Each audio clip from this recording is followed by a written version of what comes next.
এখানে উপস্থিত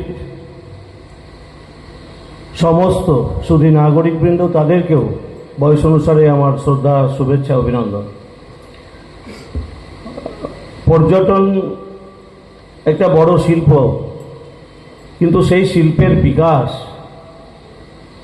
আমাদের এই রাজ্যে সেইভাবে আমরা দেখতে পাচ্ছি না। দাদা বলছিলেন একটু আগে যে আমাদের রাজ্য থেকে, আমাদের জেলা থেকে আমরা ভারতবর্ষের বিভিন্ন জায়গায় যাচ্ছি, কিন্তু ভারতবর্ষের বিভিন্ন স্থান থেকে পর্যটকরা আমাদের এইখানে মুর্শিদাবাদ বলুন বা আমার রাজ্য বলুন, সব জায়গা থেকে ধীরে ধীরে মুখ ঘুরিয়ে নিচ্ছে। তো এটা কেন হচ্ছে? কারণ আমাদের পরিকাঠামোগত অনেক সমস্যা রয়েছে। এই জেলার প্রত্যেকটা পর্যটন কেন্দ্রের শ্রীবৃদ্ধি তো হয়নি। আজ থেকে 15 বছর বা 20 বছর 25 বছর আগে যেমন ছিল, তার থেকেও আজকের দিনের অবস্থা খারাপ। এইরকম প্রত্যেকটা জায়গায় হচ্ছে। সেই কারণে পর্যটকরা সেই পরিমাণে আমাদের জেলা তথা আমাদের রাজ্যে আসছে না। তাই এই শিল্পেরও তেমনভাবে বিকাশ ঘটাতে পারে। তা আমি বলবো এইটুকুই যে আজকে যারা এর উদ্যোক্তা, তাদেরকে যেমন অনুরোধ করব, ঠিক একইভাবে আমাদেরকে নিয়ে এই সমাজ, আমাদেরকে নিয়ে পৌরসভা, আমাদের নিয়ে এই রাজ্য, সেই জন্য প্রত্যেকটা যারাই সরকারে আসুক না কেন, আজকে নতুন সরকার, বিগত দিনে যারা পুরাতন সময়ে ছিলেন, প্রত্যেকের চিন্তাভাবনা হওয়া উচিত যে শিল্পের বিকাশ না ঘটলে কখনোই কর্মসংস্থান হতে পারে না। শুধু সরকারি চাকরি দিয়ে কর্মসংস্থান হবে, এটা ভাবা ভুল। সেজন্য এই শিল্পটাকেও কাজে লাগাতে হবে। আর এই শিল্পকে কাজে লাগাতে গেলে সরকারকে যেমন এগিয়ে আসতে হবে, আমরা যারা পর্যটন শিল্পের সঙ্গে যুক্ত, পর্যটন ব্যবসার সঙ্গে যুক্ত, প্রত্যেককে এগিয়ে আসতে হবে। যদি আমরা সকলে এগিয়ে আসি, তবে এই পর্যটন শিল্প জেলার বাঁচবে, রাজ্যের বাঁচবে, আরও বেশি পর্যটক আমাদের রাজ্যে, আমাদের জেলায় আসবে, আমাদের অর্থনীতি মজবুত হবে, কর্মসংস্থান হবে। তাই আমি এইটুকুই বলবো যে আসুন সকলে মিলে আমাদের জেলার, আমাদের রাজ্যের প্রত্যেকটা পর্যটন কেন্দ্রে আরও বেশি পর্যটককে আনার জন্য যে যে উদ্যোগ নেওয়া উচিত, সকলে একযোগে, সরকার অবশ্যই সহযোগিতা করবে, আমাদেরকেও উদ্যোগী হতে হবে। আমরা যদি শুধু মুর্শিদাবাদের হাজারদুয়ারি নিয়ে বলি, প্রচুর সমস্যা। আগের দিনে দেখতাম বিদেশিরাও আসতেন, এখন যারা আসে হাজারদুয়ারি দেখতে, পিকনিক করে 10টায় আসে, 4টেই চলে যায়। তো এটা হলো কেন? একটা সময় বিদেশিরা আসতেন, আরো বেশি ফরেনারদের আসা উচিত আছে, আরো বেশি অন্য রাজ্য থেকে আসা উচিত ছিল। তো আমাদের পরিকাঠামোগত সমস্যা অনেক রয়েছে। এই জেলায় যতগুলো পর্যটন স্থান রয়েছে, সব জায়গায় সমস্যা রয়েছে। নতুন সরকার এসেছে, নতুন পর্যটন মন্ত্রীর কাছে আমি আসার সময়তেই বলছিলাম দাদাকে যে পর্যটন মন্ত্রীকে আমন্ত্রণ জানানো উচিত ছিল। তো উনি আসতে পারেন, আমন্ত্রণ ছিল। আমি আমার পক্ষ থেকে অবশ্যই বলবো, আপনাদেরকে অনুরোধ করব, যারা এই পর্যটন মেলার সঙ্গে যুক্ত, তারা প্রত্যেকে আসুন, উদ্যোগী হন। এই জেলার পর্যটন শিল্পকে বাঁচাতে হবে। এই জেলার পর্যটন শিল্পকে এমন একটা পর্যায়ে নিয়ে যেতে হবে যেন সারা বিশ্বের মানুষ আবারও মুর্শিদাবাদে আসে। এক সময় বাংলা, বিহার, উড়িষ্যার রাজধানী ছিল।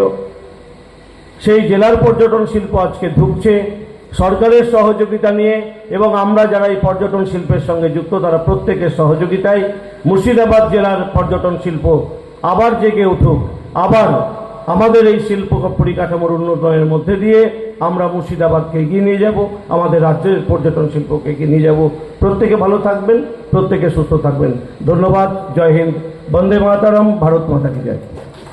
অবশ্যই আমি ভোটের আগে, আপনারা জানেন, আমি সংকল্পপত্রে, আমার ব্যক্তিগত সংকল্পপত্র ছিল। আমি যেহেতু মুর্শিদাবাদ বিধানসভা কেন্দ্র থেকে লড়াই করেছি, আমি বলেছিলাম বহুত প্রাচীন হসপিটাল, যে হসপিটালটা বন্ধ হয়েছে, সেই হসপিটাল চালু হবে। 1 বছর সময় চেয়েছিলাম, আপনারা 1 বছর লাগবে না, দেখবেন 6 মাসের মধ্যে সেই হসপিটাল, লন্ডন মিশন হসপিটাল চালু হবে। গার্লস কলেজ বলেছিলাম জিয়াগঞ্জ শহরে, গার্লস কলেজ আগামী 2 তারিখে ক্যাবিনেট বৈঠক আছে। সেই ক্যাবিনেট বৈঠকের পরেই সিদ্ধান্ত হবে। এখন এই বছরেই যদি চালু হয় তো সেটা তো পরিকাঠামো নেই, কোথায় ক্লাস হবে? তাহলে কোনো একটা প্রতিষ্ঠান নিতে হবে যেখানে ক্লাস চলবে। সেটারও ঘোষণা আপনারা এই জুলাই মাসে পেয়ে যাবেন যে জিয়াগঞ্জ গার্লস কলেজে এই বছরে স্টুডেন্ট ভর্তি নেওয়া হবে আর্টস এবং সায়েন্স। সুতরাং এইখানে আমার বিধানসভা কেন্দ্রে আমি যেমন দুটো বললাম, এইরকম গঙ্গাবক্ষের উপরে ভাগীরথীর উপরে ব্রিজ হবে। অনেকেই কালনায় 1200 কোটি টাকাটা ভেবেছিল যে মুর্শিদাবাদের ভাগীরথী। কালনার ওদের 1200 কোটি টাকা স্যাংশন হয়েছে, কারণ তাদের আগে থেকে রাজ্য সরকার একটা প্রকল্প করে রেখেছিল প্রজেক্ট। আমাদের এটা নিয়ে কারো চিন্তা ভাবনা ছিল না, 2-1 হয়তো ছবি তোলার জন্য করেছে। আমরাও একবার মাননীয় নীতিন গডকরিজির কাছে, কেন্দ্রীয় পরিবহন মন্ত্রীর কাছে আবেদন জানিয়েছি।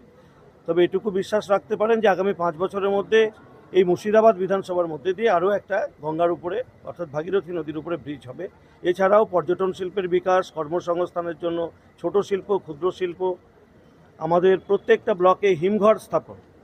আমরা এখানে আমাদের মুর্শিদাবাদে প্রচুর ফল উৎপন্ন হয়, প্রচুর সবজি উৎপাদন হয়, কিন্তু যথেষ্ট পরিমাণে হিমঘর নেই। তাই যখন অতিরিক্ত উৎপাদন হয় নষ্ট হয়, আবার অন্য সময় আমাদের বেশি দাম দিয়ে কিনতে হয়। চাষিও দাম পায় না, যারা আমরা ক্রেতা তারাও একটা সময় প্রচুর পাই, সস্তায় পেয়ে যায়, অন্য সময়কে বেশি দামে কিনতে হয়। তো সেটা যেন কিনতে না হয়, সব সময়েই মানুষ যেন একটা তাদের যে আয়ত্তের মধ্যে সব কিছু পায়, তার জন্য হিমঘর স্থাপনের কথাও বলা হয়েছে চাষিদের স্বার্থে। তো সার্বিকভাবে মুর্শিদাবাদের বিকাশের জন্য এবারে নতুন সরকার যে বাজেট করেছে, এই জেলার জন্য অনেক কিছু আছে। আগামী 1 বছরের মধ্যে সেগুলো দেখতে পাবেন, আর দেখতে পেলেই মনে হবে যে না, মুর্শিদাবাদ বঞ্চিত হয়নি, মুর্শিদাবাদও পেয়েছে। বিভিন্ন কিছু প্রকল্প মানে পর্যটক নিয়েও হয়েছে, কিন্তু মুর্শিদাবাদ যেখানে পর্যটক কেন্দ্র, আমাদের হাজারদুয়ারি আছে, কাটরা মসজিদ আছে, সেই বিষয়ে সেরকম কিছু দেখা গেল না। দেখুন, পূর্ণাঙ্গ বাজেট পড়লে দেখতে পাবেন সেখানে মুর্শিদাবাদও রয়েছে অন্য জেলার মতো। যেটা আমাদের মাননীয় মন্ত্রী পাঠ করে শুনিয়েছেন, শুধু সেইটুকুই তো নয়, পূর্ণাঙ্গ বাজেট বেশ একটা মোটা বই হয়ে গেছে। সেটা পাঠ করলে বোঝা যাবে যে মুর্শিদাবাদ পর্যটন শিল্পের উপরেও গুরুত্ব দেওয়া হয়েছে, মুর্শিদাবাদের সার্বিক বিকাশের উপরেও গুরুত্ব দেওয়া হয়েছে। মন্ত্রীমশাই যত কম সময়ে যতটা পড়া যায় সেটাই পাঠ করেছেন বলে অনেকে ভাবছেন মুর্শিদাবাদ বঞ্চিত। মুর্শিদাবাদের জন্য প্রচুর আছে। আপনি দেখবেন অন্য জেলায় যেভাবে ঘটছে এই জেলাতেও দেখতে পাবেন, 1 বছরের মধ্যে সেগুলোর বাস্তব রূপায়ণও দেখতে পাবেন। সুতরাং চিন্তার কিছু নেই, মুর্শিদাবাদ জেলার বিকাশের জন্য নতুন রাজ্য সরকার অনেক কিছু ঘোষণা করেছেন, সেগুলো বাস্তবে রূপায়ণ হবে। আপনি কি আপনাদের নতুন নতুন জায়গা ভ্রমণের